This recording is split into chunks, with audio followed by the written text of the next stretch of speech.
En el tránsito entre el primer impulso intelectual cristiano y la consolidación de la escolástica, aparece la figura de Anselmo de Canterbury, monje, filósofo y teólogo nacido en Aosta en el año 1033.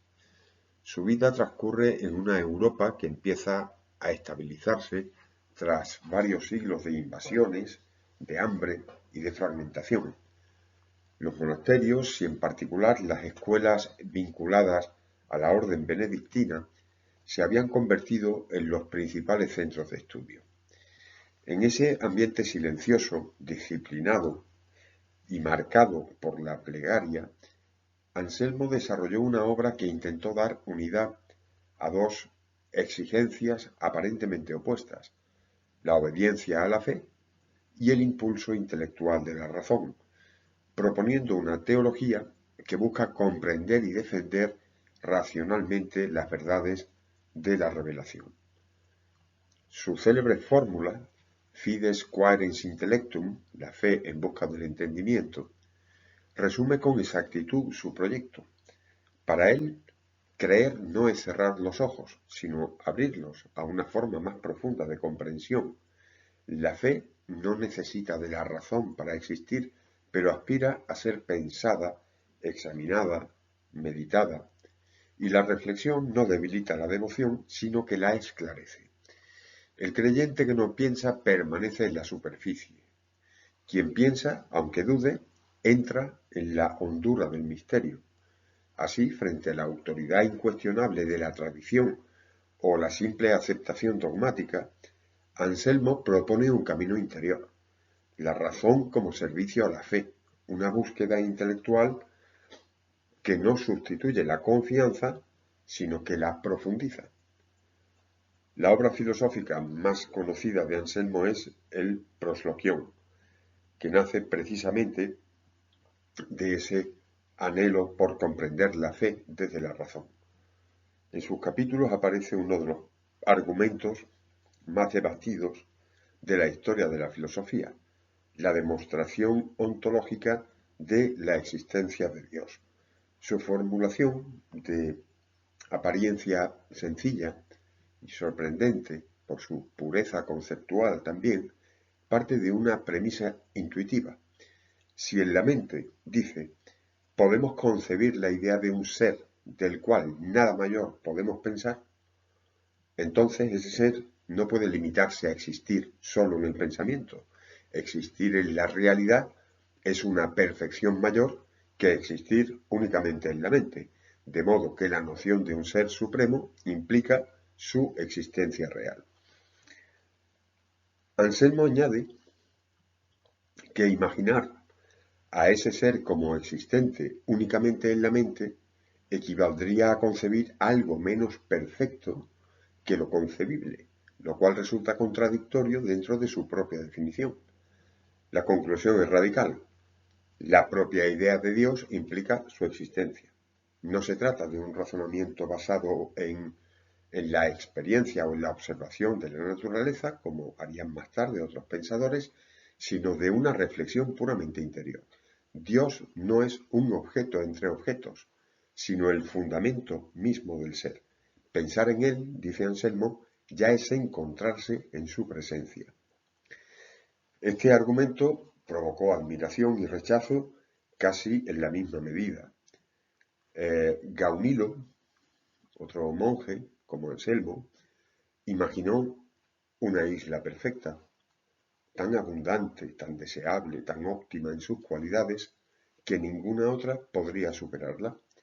Si aplicamos el razonamiento anselmiano, decía Gaunilo, concluimos que dicha isla debería existir en la realidad, pues de lo contrario podríamos concebir otra aún mejor, una que sí existiera. La consecuencia es absurda. Hemos demostrado la existencia de una isla fantástica por el mero juego del intelecto. Bien, esta maniobra dialéctica pretende mostrar que si un argumento permite afirmar la realidad de cualquier ente simplemente por pensarlo como máximo, entonces algo de su armazón se ha aflojado. Gaunilo no niega a Dios, Señala que la estructura lógica del argumento es tan amplia que sirve para fabricar entidades imaginarias con igual facilidad. Y si la maquinaria engendra disparates, no es la realidad la que falla, es la máquina. Bueno, más allá de su validez lógica, el argumento ontológico señala algo muy importante en el pensamiento anselmiano: la convicción de que la razón, cuando se vuelve hacia lo más alto, puede descubrir verdades que la preceden. La inteligencia humana es finita, pero puede dirigirse hacia lo infinito porque ha sido creada a su semejanza. Anselmo también reflexionó sobre la naturaleza de la libertad. Desarrolló una concepción de la libertad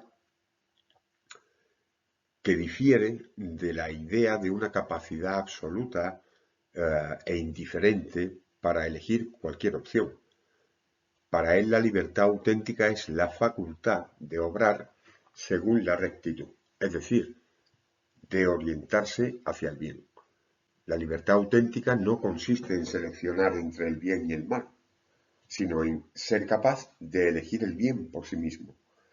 Aunque la voluntad humana, herida por el pecado, pueda desviarse, su destino natural es el retorno a la justicia divina.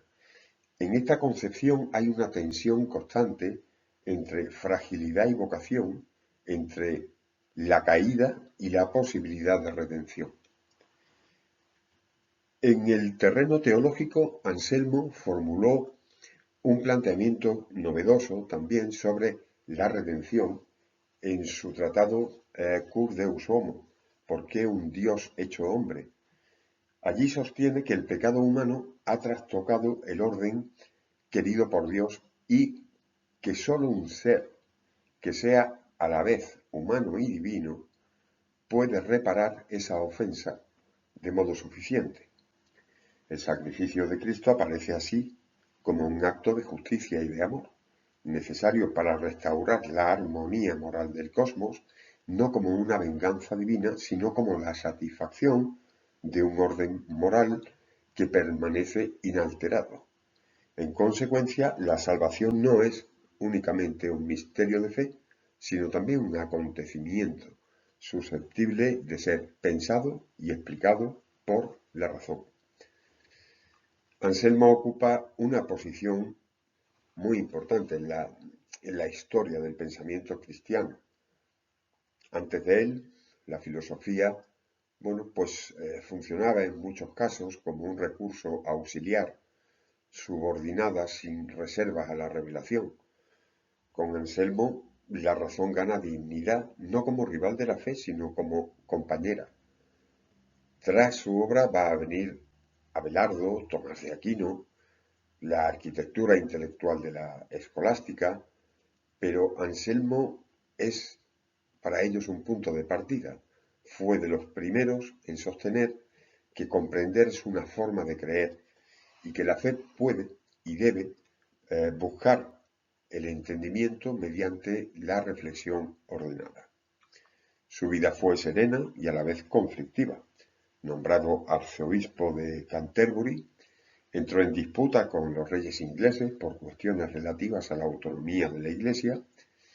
Su fidelidad a la verdad interior lo llevó al exilio y al enfrentamiento político. Sin embargo, nada de eso ensombreció su tono espiritual.